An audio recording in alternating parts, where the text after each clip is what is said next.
Digi lessons from the house of Navankur में आप सभी का स्वागत है।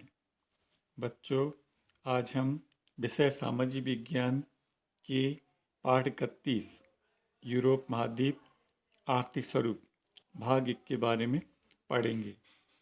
आइए सीखें। नंबर 1, यूरोप में कृषि हेतु क्या क्या सुविधाएं व तकनीकें उपलब्ध हैं।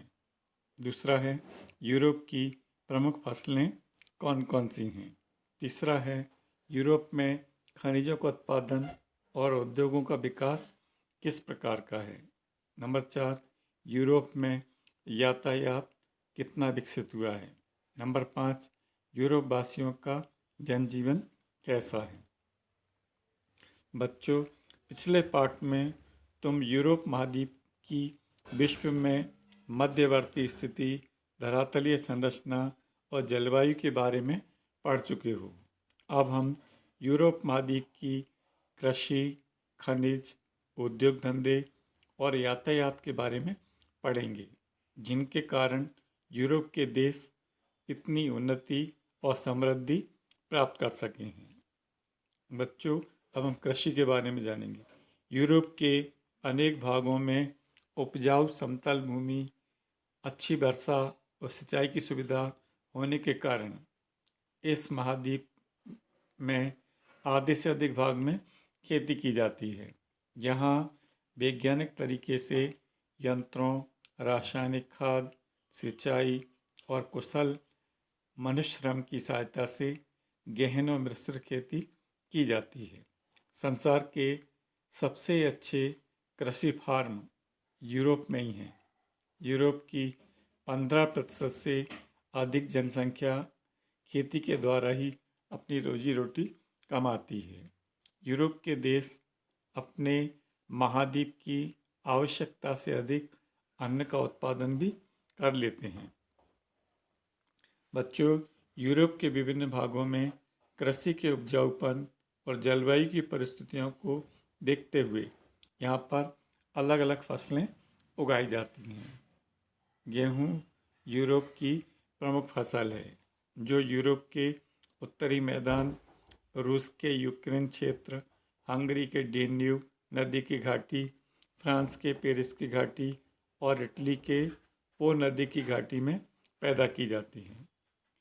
इन सभी भागों में उपजाऊ भूमि, गर्मी की लंबी ऋतु तथा पर्याप्त वर्षा और सिंचाई की सुविधाएं हैं। यूक्रेन विश्व का प्रमुख गेहूं उत्पादक देश है। इस कारण से इसे रोटी की टोकरी भी कहा जाता है।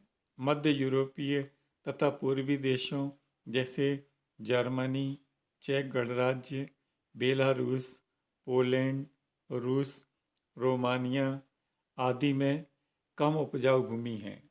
इस भूमि में मोटे अनाज जैसे जौ, जई, राई, आलू व चुकंदर की खेती की जाती है। चुकंदर से शक्कर बनती है।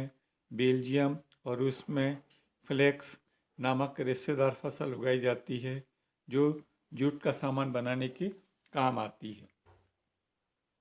बच्चों, दक्षिणी यूरोप में भूमध्य सागरीय जलवायु वाले देशों में जहाँ वर्षा सर्दियों में होती है और गर्मियाँ सूखी होती हैं, रसीले फलों की खेती के लिए प्रसिद्ध है। स्पेन, फ्रांस, इटली आदि के पठारी और पहाड़ी ढालों पर जैतून, अंगूर, सेब, अंजीर, मौसमी, संतरा, नींबू आदि की खेती अधिक होती है। इटली अंगूर व जैतून का संसार में सबसे अधिक उत्पादक देश है।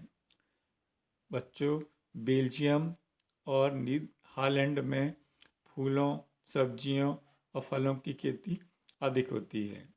रूस में दूध, मांस व ऊन उत्पादन के लिए पशुपालन होता है, जिसमें गाय, भेड़ें, बकरियां, सूअर और मुर्गियां पाली जाती हैं।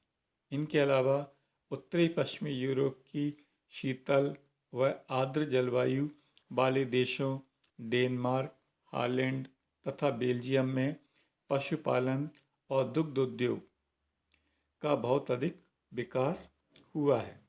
बच्चों, ये मानचित्र आप देख रहे हैं, ये यूरोप का मानचित्र है और इसमें प्रमुख फसलों के बारे में बताया गया है। ये नीचे संकेत आपको दिखाई दे रहा है, इसमें ये कौन सी फसल किस क्षेत्र में होती है इसके बारे में बताया गया है। बच्चों, अब हम खनिज उत्पादन के बारे में पढ़ेंगे।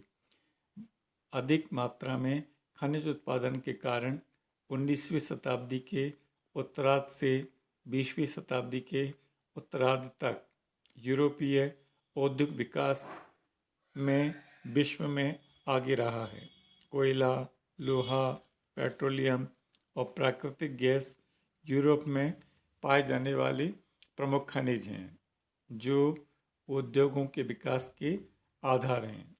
विभिन्न खनिजों के उत्पादन में महत्वपूर्ण देश निम्नलिखित हैं।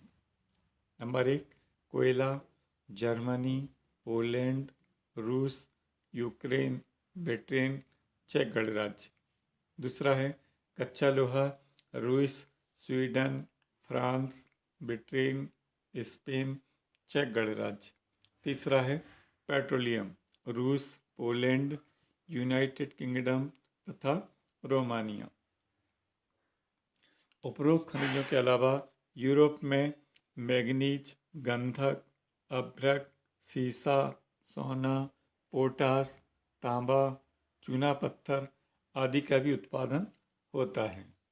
पवन ऊर्जा यानी हवा से बिजली बनाना का उत्पादन हॉलैंड, बेल्जियम और डेनमार्क में विशेष रूप से वर्ष भर चलने वाली पछुआ हवाओं से किया जाता है। बच्चों, ये मानचित्र देख रहे हैं, ये यूरोप का मानचित्र है और इसमें खनिज और उद्योगों के बारे में बताया गया है। नीचे संकेत दिया हुआ है खनिज और उद्योग, तो ये इनको हम संकेतों के माध्यम से जान सकते हैं कि कौन सा खनिज कहाँ पाया जाता है और कौन से उद्योग कहाँ पर स्थित हैं। बच्चों, अब रेल के डिब्बे व इंजन फ्रांस, बेल्जियम व जर्मनी में बनाए जाते हैं। मोटर गाड़ियाँ इटली, रूस, फ्रांस, बेल्जियम, जर्मनी व ब्रिटेन में बनाए जाते हैं। जलयान स्कॉटलैंड व नॉर्वे में, हवाई जहाज़ ब्रिटेन, फ्रांस, जर्मनी में, इंजीनियरिंग के सामान ब्रिटेन व जर्मनी में, सूती वस्त्र उद्योग ब्रिटेन व जर्मनी में है। उपर्युक्त बड़े औद्योगिक देशों में भारी सामान बनाने के अलावा बिजली का सामान, रसायन, तेल शोधन, सीमेंट और अनेक उपभोक्ता वस्तुओं का भी निर्माण किया जाता है। Switzerland, Denmark, Belgium, Holland, Austria, चेक गणराज्य जैसे अनेक छोटे देश खनिजों के अभाव में घड़ियाँ, छोटे यंत्र, बिजली का सामान, दवाइयाँ, रासायनिक पदार्थ, फर्नीचर, श्रृंगार सामग्री आदि का निर्माण करने के लिए जाने जाते हैं। पेरिस नगर विश्व का सबसे बड़ा फैशन केंद्र है।